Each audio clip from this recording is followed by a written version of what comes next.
Delhi liquor కేసులో arrest అయిన BRS MLC కవిత bail కోసం మరోసారి రౌస్ అవెన్యూ కోర్టును ఆశ్రయించారు. తనపై నమోదైన సీబీఐ కేసులో డిఫాల్ట్ బెయిల్ కోరుతూ పిటిషన్ దాఖలు చేశారు.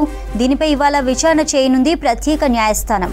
దీంతో పాటు కవితపై సీబీఐ దాఖలు చేసిన ఛార్జ్ షీట్ను కూడా కోర్టు పరిశీలించనుంది.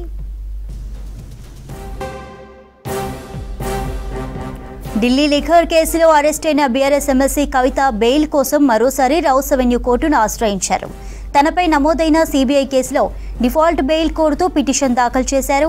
దీనిపై ఇవాళ విచారణ చేయనుంది ప్రత్యేక న్యాయస్థానం.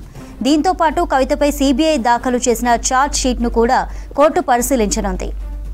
దీనికి సంబంధించి మరిన్ని డీటెయిల్స్ అందించడానికి సదానందం లైవ్లో ఉన్నారు. సదా, అప్డేట్స్ ఏంటి?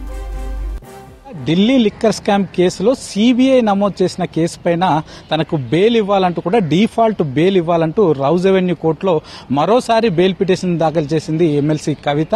సో ఈ రోజు ఈ బెయిల్ పిటిషన్ పైన ఇటు రౌస్ అవెన్యూ కోర్టులో విచారణకు వచ్చే అవకాశం ఉంది. సో యాక్చువల్ గా ఈ సీబీఐ నమోదు చేసిన కేసుకు సంబంధించి ఆల్రెడీ ఒకసారి బెయిల్ పిటిషన్ వేస్తే సో అప్పుడు బెయిల్ పిటిషన్ ని రౌస్ అవెన్యూ కోర్టు తిరస్కరించింది. కానీ ఇప్పుడు తిరిగి ఇదే కేసుకు సంబంధించి కవిత పైన ఇటు సీబీఐ ఛార్జ్ షీట్ దాఖలు చేయడంతో సో ఆ ఛార్జ్ షీట్ లో కూడా కొన్ని తప్పులున్నాయంటూ రౌస్ అవెన్యూ కోర్టు తిప్పి పంపింది.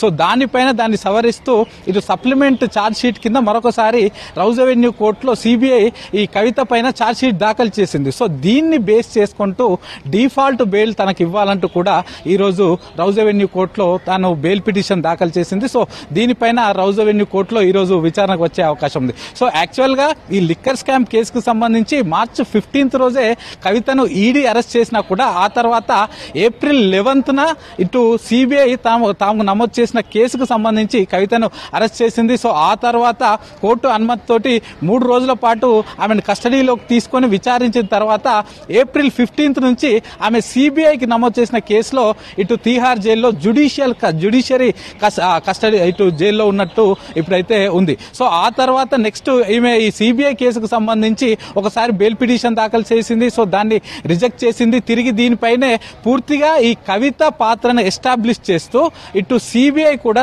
రౌస్ అవెన్యూ కోర్టులో పూర్తిగా ఒక ఛార్జ్ షీట్ దాఖలు చేసింది. సో ఆ ఛార్జ్ షీట్ పైన కూడా ఈ రోజు విచారణకు వచ్చే అవకాశం ఉంది. సో ఆ ఛార్జ్ షీట్ లో పేర్కొన్న అంశాలన్నింటినీ కూడా పరిగణలోకి తీసుకోవాలంటూ కూడా సిబిఐ ఇటు రౌస్ అవెన్యూ కోర్టును కోరుతుంది. సో దీనిలో ఈ ఛార్జ్ షీట్ లో ముఖ్యంగా ఏంటంటే ఈ ముఖ్యంగా ఈ లోకల్ గా ఉన్నటువంటి ఈ మద్యం సప్లైదారులు మద్యం తయారీదారులు ఎవరైతే ఉన్నారో వారికి ఇటు లాభం చేకూర్చే విధంగా ఈ మద్యం పాలసీని తయారు చేయించడంలో కవిత ముందు ఉంది. సో కవితనే కీలక పాత్ర ఉందంటూ కూడా వీళ్ళు ఈ సిబిఐ ఛార్జ్ షీట్ లో పూర్తిగా పేర్కొన్నారు. ఇక దీంతో పాటు కొంతమంది ఈ మద్యం సప్లైదారులకు ఈమె వాళ్ళ దగ్గర నుంచి 100 కోట్లు తీసుకుంటూ ఇటు మాగుంటతో పాటు ఇంకొంతమంది దగ్గర 100 కోట్లు తీసుకొని ఇటు గోవా యాప్ ఎన్నికల్లో ఆమె హవాలా రూపంలో ఇక్కడి నుంచి 100 కోట్ల రూపాయలను గోవాలో ఉన్న ఆప్ పార్టీకి తరలించడానికి ఈమెనే కృషి చేసింది. ఇక ఇదే కాకుండా పూర్తిగా ఈ లిక్కర్ స్కామ్ కు సంబంధించి మొదటి నుంచి ఈ పాలసీ ఎలా తయారు చేయాలి,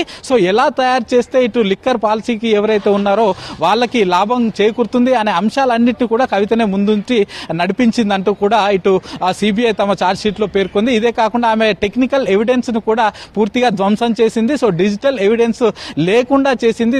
ఆమె యూజ్ చేసిన ఫోన్లని కూడా చాలా వరకు ధ్వంసం చేసి ఎలాంటి డీటెయిల్స్ లేనటువంటి ఫోన్లను మాత్రం అటు ఈడీకి గాను ఇటు సిబిఐకి గాను ఆమె సమర్పించిందంటూ కూడా వీళ్ళు దాఖలు చేసిన ఈ ఛార్జ్ షీట్ లో పూర్తి వివరాలన్నీ పేర్కొన్నారు. ఇదే కాకుండా ఇటు లోకల్ గా ఇటు డిస్టిలరీస్ తో పాటు కొంతమందికి ఇటు లిక్కర్ రిటైల్ జోన్స్ కూడా వాళ్ళకు ఏకపక్షంగా అప్పచెప్పడానికి ఇటు ప్రభుత్వం నుంచి ఏకపక్షంగా లిక్కర్ రిటైల్ జోన్స్ అన్ని కూడా వీళ్ళకి రావడానికి కవితనే పూర్తిగా ముందుండి ఆప్ నేతలతోటి మాట్లాడి అప్పటి గవర్నమెంట్ తోటి మాట్లాడి ఆమె ముందుండి వీళ్ళకి ఢిల్లీలో కొన్ని రిటైల్ జోన్స్ కూడా కవితనే ఇప్పించిందంటూ కూడా ఇటు సిబిఐ వాళ్ళు దాఖలు చేసిన ఛార్జ్ షీట్ లో పేర్కొన్నారు. సో ఈ అన్ని అంశాలపైన ఇటు రౌస్ అవెన్యూ కోర్టు విచారణ చేయనుంది. సో ఈ అన్ని అంశాలను అన్నింటినీ పరిగణలోకి తీసుకోవాలంటూ కూడా ఇటు సిబిఐ రౌస్ అవెన్యూ కోర్టును కోరుతుంది. మరోవైపు ఇటు వీళ్ళు ఛార్జ్ షీట్ ఫైల్ చేశారు కాబట్టి డిఫాల్ట్ గా తనకు బెయిల్ ఇవ్వాలంటూ ఈ సిబిఐ కేసులో బెయిల్ ఇవ్వాలంటూ కూడా మరోవైపు కవిత డిఫాల్ట్ బెయిల్ పిటిషన్ వేసింది.